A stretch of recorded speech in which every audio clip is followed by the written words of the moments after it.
Are you making fun of me? Isn't it customary to bring high-end desserts?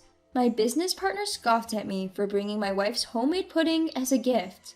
There's no way we can serve this shabby-looking pudding to the president, he said, then he snatched the bag of pudding from my hand and threw it into the trash can. A sad sound echoed in the room. I was left speechless at the sudden incident. Overwhelmed by anger and frustration at not being able to do anything, I returned home. "That man's getting fired," said my wife with a mischievous grin. I was surprised by her smile, which was different from usual. The next day, I was invited to the president's office and was shocked by the unexpected turn of events. My name is Danny Klein, and this is my 10th year working as an office worker. I'm about to take a gift to a business partner, but I'm quite nervous. The reason being that the person I'm about to see is known to be difficult to work with. A man named Walter Morris. If you don't bring a gift he likes, he won't even have a proper conversation with you. At worst, he would say, "Something urgent has come up," and he'd send you back right away. Still, he's an important business partner, so I had to put up with him.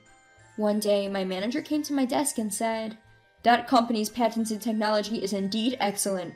You know that it has significantly grown our company." "Yes, but I also do notice that they've turned arrogant because of it."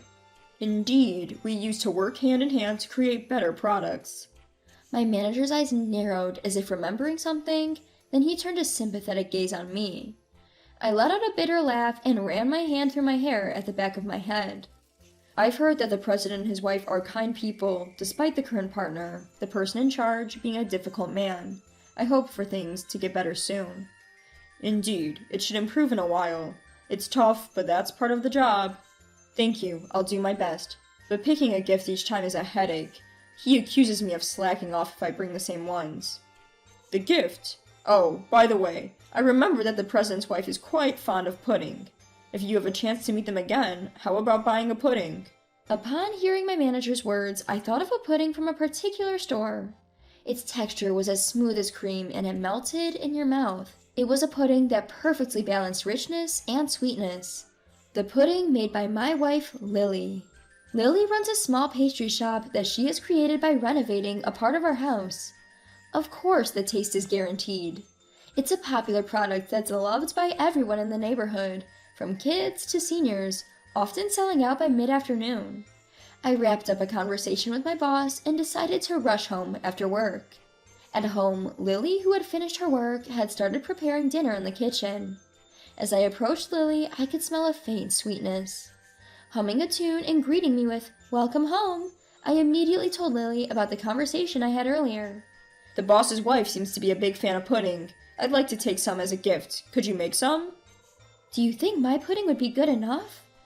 Lily said this, but I could see she was smiling with delight, which relieves me. Even though Lily is great at making puddings, preparing it as a gift for the wife of my business partner is probably nerve-wracking. But Lily willingly said okay. As soon as she finished making dinner, she started prepping for the pudding without having her dinner, saying she needed to prepare for tomorrow. "Thank you, Lily. I'm sorry." "No problem. I want many people to taste my pudding." Saying so, Lily busily started the prep, moving back and forth between the kitchen and the shop. Seeing her like this, I couldn't just stand there doing nothing. I decided to help Lily with the prep by following her instructions. That day, we ended up going to bed later than usual. Looking forward to seeing the boss and his wife's reaction tomorrow, I immediately fell asleep. The next morning when I woke up, Lily was already awake and popped her head out from the shop wearing a white apron. "It's ready!" On the tray in Lily's hand were several puddings cutely wrapped. "Thank you, Lily." I didn't know what time she woke up to do all of this, but I could feel the effort Lily put into it, and I thanked her multiple times. Lily, seeming a bit shy, laughed and said, "It didn't take that long because you helped me." As I recalled the morning's events, a smile spread across my face. I carefully placed the puddings, wrapped in white paper bags with blue ribbons, on the passenger seat and let out a sigh. With renewed determination, I started up the company car. There shouldn't be any problem if it's Lily's pudding. It will definitely go well. That's what I believed. Until I heard a voice trampling on my feelings. "What is this?" As always, I mentioned Walter's name to the smiling receptionist at the client's entrance and was told to wait a bit. I gently sat on the chair in the entrance, checking to make sure the pudding in the bag wasn't overturned. While waiting, I saw Walter, who had just a hint of a smile, coming from the elevator right next to the entrance. And when he peered at what was in my hands, the first thing he said was, "What is this?" in a dubious tone. I involuntarily flinched. Nonetheless, I replied, trying to appear unfazed. "It's just a little something. It's pudding. My wife, who runs a pastry shop, made it." However, my words were cut off by Walter's scoff. "Pudding? Are you making fun of me? Isn't it customary to bring high-end desserts?" His words were dripping with scorn. His eyes were narrowed and the corner of his mouth was slightly raised as if to mock. At first, I didn't understand what he was saying, but as I slowly realized, I noticed that my fists were trembling in rage. My partner was a client with whom we'd been working amicably so far. I couldn't afford to ruin that relationship here, so I swallowed my feelings and started to speak. "Although not high-end, my wife has been making puddings that are pretty popular." "No way! I can't possibly eat a pudding made by an amateur." Walter roughly snatched the bag of pudding from my hand. "What are you doing?" I was so surprised that I snapped at him. My anxious voice and Walter's dry laugh echoed throughout the entrance. The receptionist who had attended to me earlier and some employees who just happened to pass by were looking at us suspiciously. "I'm bothered by being presented with such trashy stuff." Walter lifted the bag to his face and narrowed his eyes as if examining it. While I felt my blood rising to my head, I struggled to maintain my composure. "But I heard it's the CEO's wife's favorite." "Even so, would you bring something made by an amateur?" "My wife is certainly not an amateur." "Even so, you must understand that I can't serve such an unsightly pudding to the president." With that, Walter let go of the bag he was holding over the trash can placed next to the chair. It all happened in an instant. My body couldn't react in time, and I could only stand there in silence. The bag with the pudding inside fell into the trash can, making a sorrowful sound. A small scream came from the receptionist's direction. "I'll dispose it for you today. Just be careful next time," he said, his voice laced with what sounded like utter annoyance. All I could do was stare at the discarded pudding and utter an almost inaudible, I'm sorry." Walter nodded silently, whether satisfied by my reaction, I wasn't sure. "I had some urgent matters come up. I hate to ask, but can you leave?" Without waiting for my reply, he turned on his heel and walked towards the elevator. Throughout all this, I remained frozen, unable to take my eyes off the discarded pudding. I don't know how much time passed, but before I knew it, I was back in my car that my company had provided. Remembering how hard Lily had worked to make the pudding made my heart ache, and an uncontrollable anger welled up within me. Above all, I was frustrated with myself for not being able to say or do anything because he was a business partner. I couldn't get any work done that day as I pondered what to tell Lily. "Did they enjoy the pudding?" Lily asked, smiling as I returned home. She was leisurely sipping tea on the couch. Caught off guard, I stopped untying my tie. "Did something happen?" Lily asked, leaning in with a worried look on her face. Unable to keep quiet, I finally confessed to Lily what had happened earlier in the day. "I'm sorry, the pudding you made with so much effort. He threw it away right in front of me." Lily looked surprised at my confession, but she immediately squeezed my hand gently. "It's not your fault. Maybe there was something wrong with the pudding." But I knew that wasn't the case. After all, Walter had thrown it into the trash without even looking inside the bag. Even if it hadn't been pudding, if it wasn't what Walter called a fine pastry, it probably would have ended up in the trash. And besides, Lily stops me as I attempt to apologize once again. Then she seems to ponder a bit, and with a cheeky grin she says, "That man's getting fired." "Fired?" I'm just kidding. Though it might not have been perfect, it's a shame to hear that the pudding I put so much effort into making was thrown away. Lily chuckles softly. Her reaction's fair, having her pudding thrown away like that after she put so much work in. Of course she would want to make remarks about my rude client, even though it's unlike her. But it could very well happen, you know. Her enigmatic words added at the end left me somewhat baffled.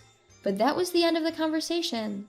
Lily urged me to wash up early that night, so I bathed in confusion and went to bed earlier than usual. The next day, with yesterday's incident still weighing on me, I left for work with a heavy heart. Upon returning to the office the day before, my boss had instructed, I know it's not ideal, but tomorrow you need to buy a cake from the high-end Western confectionery store in front of the station. I recalled his words before leaving home and brought a cake from the pastry shop in front of the station on my way to work. I placed the box from the high-end Western pastry shop on the passenger seat and let out a sigh deeper than yesterday's. Yesterday evening, I had informed Walter that I will visit again tomorrow with a token of apology. Perhaps due to the incident, Walter responded in an overly arrogant tone. All right, I'm counting on you this time. And hung up the call. I should get going now. In the driver's seat of my company's car, I somehow motivated myself and headed towards the client's office.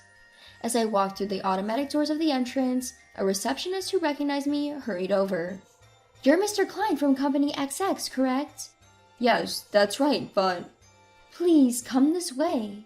I followed the receptionist's lead and stepped into the elevator. Before I knew what was going on, the elevator had reached its destination floor. The room I was led to was the president's office. The receptionist knocked on the door a few times and, opening the large door, simply said, Please come in.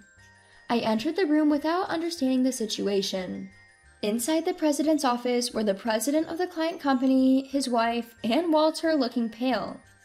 I had thought that he would act haughty again today due to yesterday's incident, but I was mistaken. Nice to meet you. I'm Danny Klein from Company XX. Thank you for having me here today. With a question mark hovering over my head, I greeted the president of the company we were dealing with, Mr. Peterson. You must be Danny. Nice to meet you. I'm Mr. Peterson. This is my wife, Anne. Nice to meet you. Cutting the greeting short, Mr. Peterson and his wife exchanged glances, called out my name Danny, and bowed deeply. We are truly sorry for what happened. We apologize. I beg your pardon? I asked, surprised by the sudden change in the president's tone. Next to the president, his wife was also bowing with a speechless expression. I hurriedly told them to please lift your heads, but they wouldn't. Next thing I know, Walter, standing diagonally behind them, was also bowing. We are terribly sorry. The usual arrogant Walter was nowhere to be found. Instead, I saw him apologizing with careful words for the first time. Caught off guard, I was at a loss for words. Actually, yesterday, my wife noticed something in the lobby trash can while cleaning. He continued. His wife nodded in agreement. I thought I saw a hint of anger in her eyes. When she asked around, she was told that the pudding you brought earlier in the day had been rudely thrown away by him. We hurriedly called him to confirm, and at first he denied it, but later grudgingly admitted it. A cold glance from Mr. Peterson was directed at Walter. Upon noticing the gaze, Walter bit his lip and turned away. I did not know that Mrs. Peterson liked pudding. I assumed it was a lie from Danny, and I threw it away without thinking twice. I am sorry. His voice was quieter than I had ever heard before. As I was stunned by the un-Walter-like attitude, Mrs. Peterson shook her head with a stern face. That's not why I'm angry. Mrs. Peterson, who had been silent until now, muttered in an anger-laced voice as if to correct him. Danny, I have also known about the pudding from Lily's store for a while. I also knew it was so popular that it always sold out. Despite being so busy, you had prepared the pudding for me. Unable to endure Mrs. Peterson's gaze, Walter whimpered. My wife can't forgive you for trampling on the goodwill of the makers, you, Danny, and Lily. I can't believe an employee of a manufacturing company doesn't understand the value of the thoughts poured into a product. I was shocked. Not just because Mrs. Peterson knew about Lily's store, but because she understood the feelings of a craftsman in the manufacturing process. Walter, who had turned from pale to white, began to say, I'm sorry. But Mr. Peterson immediately pointed out, face the person you're apologizing to, and made him lift his pale face. I sincerely apologize for carelessly discarding the handmade gift from your wife yesterday without thinking twice. Walter, who berated and threw away my wife's pudding yesterday, was now apologizing to me, facing me straight and repeatedly bowing his head.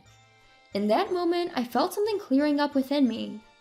After coming home, I saw Lily drinking tea on the sofa, just like yesterday. Without even greeting her, I'm back, I began to talk about today's events. Lily, without interrupting me, listened till the end, then smiled and said, That's what I thought. That's what I thought? You knew this would happen? Her attitude since yesterday suggested she had expected all of this. Lily stood up and brought a cup of tea for me from the kitchen. As she handed it to me, she began to speak. Actually, yesterday evening, a pale-looking man in a suit came to buy our pudding, but it was already sold out. But he told me that the wife of his company's CEO is a big fan of our pudding, so... Could it be? The president's wife that he was referring to must be Ann Peterson. Lily nodded affirmatively, her face beaming with joy. It feels so good to know there are people who understand and appreciate the thoughts of us producers. It makes me want to make even better things for such people. Lily, still smiling, took a sip of her tea. Seeing her genuinely happy, I felt like I truly understood the words of Mr. and Mrs. Peterson. At the same time, I felt remorse. Did I truly understand and value the thoughts of the producers like Lily does while I did my job? I was angry at Walter's arrogance, but was it not because I felt like we were doing him a favor by selling our products? Maybe I was also the one getting carried away. Like Lily, shouldn't I perform work that will deliver the thoughts of creators to consumers? I can't really call out Walter for his arrogance anymore. While I was contemplating all this, Lily noticed something and gently placed her hand on my shoulder. From now on, perhaps you'll consider both the creators and the users' perspectives. At Lily's words, I felt a bit embarrassed, but more than that, I felt ready to face my job with a renewed perspective. After this chain of events, Walter's attitude changed dramatically. He was no longer cocky and didn't demand gifts anymore. We now share our opinions openly in a good way, improving our relationship. Just like Lily, I also want to continue delivering the creators' thoughts to users through my work.